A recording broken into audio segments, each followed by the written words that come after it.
5 കൊല്ലങ്ങൾക്ക് മുമ്പ് നടന്നൊരു സംഭവത്തെക്കുറിച്ചാണ് പറയുന്നത്. തിരുവനന്തപുരം നഗരത്തിലെ ഒരു 50 പവനും 50,000 രൂപയുമായിട്ട് ഇറങ്ങിയ ഒരു ആളെ, അതായത് ബാങ്കിൽ നിന്ന് ഇറങ്ങിയ ആളിനെ കാണാതായി. 56-കാരനായിരുന്നു ഈ മനുഷ്യൻ. അദ്ദേഹത്തിനെ പട്ടാപ്പകലാണ് കാണാതായത്. തലസ്ഥാനത്തെ പോലീസിനെ കുറേ വട്ടം ചുറ്റിച്ച കേസാണിത്. പിന്നീട് ഈ കേസിൻ്റെ അന്വേഷണം ക്രൈംബ്രാഞ്ച് ഏറ്റെടുത്തു. എന്നിട്ടും കാണാതായി മോഹനെ കുറിച്ച് ഒരു തുമ്പും പോലീസിന് കിട്ടിയില്ല. അന്നത്തെ സംഭവത്തിൽ 24 ഇപ്പോൾ അന്വേഷിക്കുകയാണ് വീണ്ടും.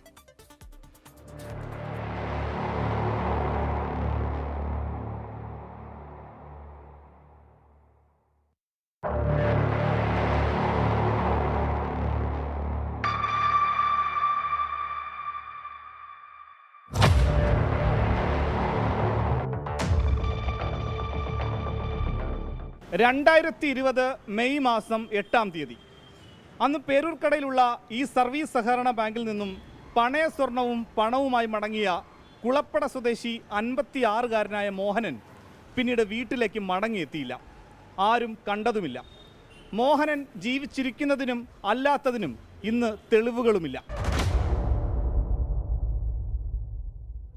മോഹനന്റെ ഭാര്യ സഹോദരൻ നടത്തുന്ന സ്വർണ്ണ പണയ സ്ഥാപനത്തിൽ പണയമായി ലഭിക്കുന്ന സ്വർണം പേരൂർക്കട സർവീസ് സഹകരണ ബാങ്കിൽ കൊണ്ടുപോയി വെക്കുന്നതും പഴയ പണയം തിരികെ കൊണ്ടുവരുന്നതും മോഹനനായിരുന്നു. അന്നും പതിവ് പോലെ ബാങ്കിലേക്ക് പോയ മോഹനൻ ഏറെ വൈകിയും മടങ്ങിയെത്താതായതോടെ കുടുംബം പോലീസിൽ പരാതി നൽകി. ലോക്കൽ പോലീസിന്റെ അന്വേഷണത്തിൽ ഒന്നും കണ്ടെത്താനായില്ല.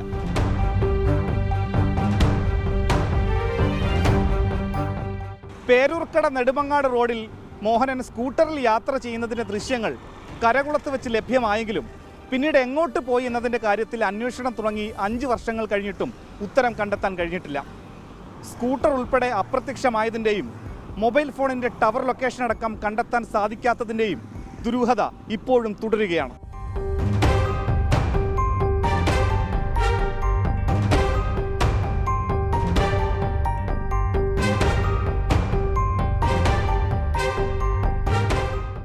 മൊബൈൽ ഫോൺ കേന്ദ്രീകരിച്ചുള്ള അന്വേഷണത്തിലും തുമ്പ് ലഭിച്ചില്ല.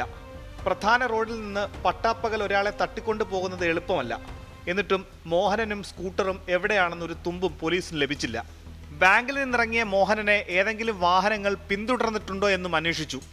അതിർത്തികൾ കേന്ദ്രീകരിച്ച് പരിശോധന നടത്തിയെങ്കിലും വിവരമൊന്നും ലഭിച്ചില്ല. മോഹനന് സാമ്പത്തിക ബാധ്യതകളില്ല. ആരോ അപായപ്പെടുത്തി എന്ന് തന്നെയാണ് മകൻ അമൽ ഇപ്പോഴും വിശ്വസിക്കുന്നത്. അന്വേഷണം എവിടെയും എത്താതായതോടെ ഹൈക്കോടതി ഉത്തരവിനെ തുടർന്ന് ക്രൈംബ്രാഞ്ച് അന്വേഷണം ഏറ്റെടുത്തു. വിശദമായ അന്വേഷണം നടത്തി. ജില്ലയിലെ വിവിധ ഗുണ്ടാ സംഘങ്ങളെയും ക്രിമിനലുകളെയും ചോദ്യം ചെയ്തു. സംശയാസ്പദമായ ചില സ്ഥലങ്ങളിൽ നിന്ന് കിട്ടിയ രക്തസാമ്പിളുകളായിരുന്നു അന്വേഷണ സംഘത്തിന്റെ പ്രതീക്ഷ. എന്നാൽ ഇത് DNA പരിശോധനയ്ക്ക് അയച്ചെങ്കിലും മോഹനന്റേതല്ലെന്ന് വ്യക്തമായി. മോഹനൻ കൊല്ലപ്പെട്ടെങ്കിൽ മൃതദേഹം എവിടെ നിന്നെങ്കിലും കണ്ടെത്തണം. പല അജ്ഞാത മൃതദേഹങ്ങളും പരിശോധിച്ചെങ്കിലും അത് മോഹനന്റേതായിരുന്നില്ല. 5 വർഷങ്ങൾക്കിപ്പുറവും മോഹനൻ എന്ന 56-കാരൻ പട്ടാപ്പകൽ അപ്രത്യക്ഷനായ കേസിൽ ചുരുളഴിക്കാൻ ക്രൈംബ്രാഞ്ചിന് ഇതുവരെയും കഴിഞ്ഞിട്ടില്ല.